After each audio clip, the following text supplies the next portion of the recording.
तो कानून कैसे बनते हैं आज हम लोग समझने वाले हैं बहुत ही सिंपल वर्ड में पूरी प्रक्रिया कि कानून बनता कैसे है। तो कानून कैसे बनता है उससे पहले जानना ज़रूरी है कि कानून कौन बनाता है और कानून कहाँ बनते हैं। कानून बनाने वाले वो लोग होते हैं जिनको हम अपना वोटिंग राइट देकर इलेक्ट करते हैं, जैसे एमएलएज और एमपीज। अब बात होगी कानून बनता कहाँ पर है। स्टेट गवर्नमेंट में जो कानून बनता है वो उनकी विधानसभाओं में बनता है, जबकि केंद्र सरकार में जो कानून बनता है वो पार्लियामेंट में बनता है।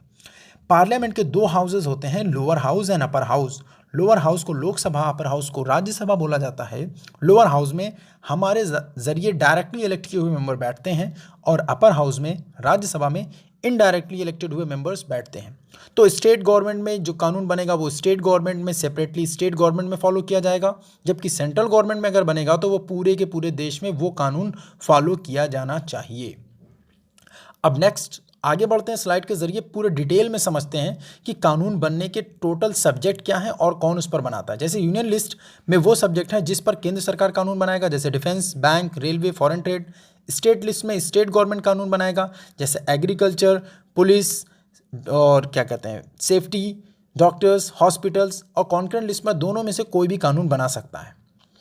जैसे इसमें सब्जेक्ट होते हैं ट्रेड यूनियन वगैरह, एग्रीकल्चर, फॉरेस्ट, ये सारे सब्जेक्ट होते हैं। अब बात करने वाले हैं कि लॉ मेकिंग प्रोसीजर क्या है, ये कानून बनते कैसे हैं। आज हम लोग इस वीडियो में सिर्फ और सिर्फ सेंट्रल गवर्नमेंट की बात करेंगे कि वहाँ पर कैसे कानून बनते हैं। यही सेम तरीका होता है स्टेट गवर्नमेंट में भी। सेंट्रल गवर्नमेंट में कानून तब बनता है जब पब्लिक की डिमांड हो या जो पार्टी है उसकी जो कुछ भी आइडियोलॉजीज़ हो, जब वो उस बिल में, उस डॉक्यूमेंट में सारी बातों को लिखते हैं कि वो ये चेंजेस चाहते हैं, तो उस बिल को वो पेश करते हैं राज्यसभा या लोकसभा के पास। और लोकसभा के बाद जब ये बिल प्रेसिडेंट के पास पहुंचता है, प्रेसिडेंट की परमिशन के बाद यही बिल लॉ बन जाता है।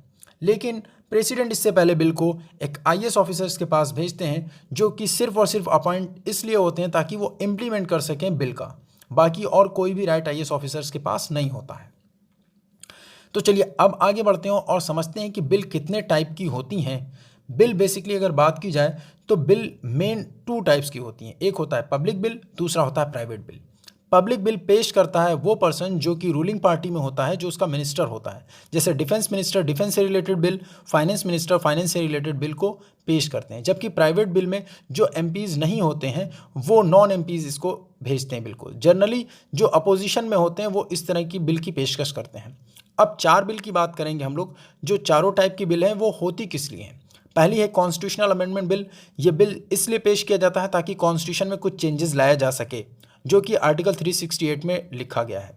मनी बिल की बात की जाए तो लोन एंड टैक्सेस के लिए, और फाइनेंस बिल की बात की जाए तो मनी बिल के साथ जब इसमें एडिशनल और टॉपिक और सब्जेक्ट आ जाते हैं तो फाइनेंस बिल पेश किया जाता है। इन सबसे अगर कुछ बच जाता है तो वो ऑर्डिनरी बिल में जाएगा। मनी बिल और फाइनेंस बिल सबसे पहले वो पेश की जानी चाहिए लोकसभा में ही। अब लोकसभा और राज्यसभा को हम लोग डिटेल में समझते हैं, पूरा प्रोसीजर और एग्जाम्पल के जरिए समझते हैं कि कैसे कोई भी ऑर्डिनरी बिल कानून बन जाता है। एग्जाम्पल लेना इसलिए ज़रूरी है ताकि आपको टोटल समझ में आए कि इसके स्टेजेस कितने होते हैं। तो लोकसभा में जब बिल, कोई भी ऑर्डिनरी बिल पेश किया जाता है तो उसकी 3 स्टेजेस होती हैं। उन तीनों स्टेज से उसे गुजरना पड़ता है। लोकसभा में शुरुआत में जब बिल पेश की जाती है तो वो अपने पहले स्टेज में होती है, जिसको इंट्रोडक्शन स्टेज बोला जाता है। इंट्रोडक्शन स्टेज में बिल के इंट्रो के बारे में बात किया जाता है कि बिल में कौन सी चीज़ें हैं और क्या क्या इससे होने वाला है। सेकेंड स्टेज में उसी बिल के टॉपिक पर डिस्कशन स्टेज चलता है, जिसमें डिस्कस किया जाता है और यहीं पर बिल को शेप दिया जाता है। बिल में अगर कोई चेंजेस लानी है तो लाए जाते हैं। अब इसके बाद जो लास्ट स्टेज होगा, जिसको वोटिंग स्टेज भी बोला जाता है, इसमें बिल को वोट देकर या तो एक्सेप्ट किया जाएगा या रिजेक्ट किया जाएगा। जब ये तीनों प्रोसीजर्स यानी तीनों स्टेज से गुजरने के बाद अगर कोई बिल यहाँ पर पास हो जाती है तो नेक्स्ट इस बिल को भेजा जाता है सेकेंड हाउस में, यानी राज्यसभा में अब इसको भेजा जाएगा। और राज्यसभा में भी यही 3 स्टेजेस से होकर इस बिल को गुजरना पड़ता है। सबसे पहले वही introduction stage, discussion stage and last में वोटिंग स्टेज होता है। और यहाँ पर भी बिल को यस या नो बोलकर बिल को आगे बढ़ाया जाता है। अगर नो बोला जाएगा तो दोबारा रिकंसिलेशन के लिए, दोबारा से सोचने के लिए, पुनर्विचार के लिए इस बिल को लोकसभा में भेजा जाएगा।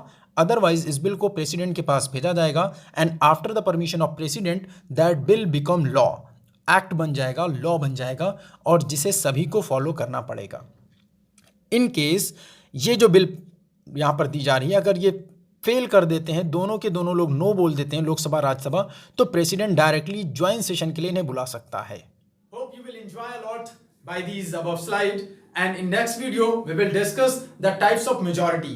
अगले वीडियो में हम लोग बात करने वाले हैं, अगर आपके पॉजिटिव कमेंट आते हैं तो, कि कितने तरीके की मेजॉरिटीज होती हैं, अलग अलग लॉज बनने में कौन कौन सी मेजॉरिटी हमें चाहिए होती है। फॉर एग्जाम्पल, कब हमें 50% मेजॉरिटी चाहिए होती है पार्लियामेंट से, कब हमें 2/3 मेजॉरिटी चाहिए होती है, कौन से लॉ के रिस्पेक्ट में कितने टाइप की मेजॉरिटी हमें चाहिए होती है लॉ बनाने के लिए। So if you like, then please like and share, and if you have any doubt, please don't forget to comment in the comment box. Thank you.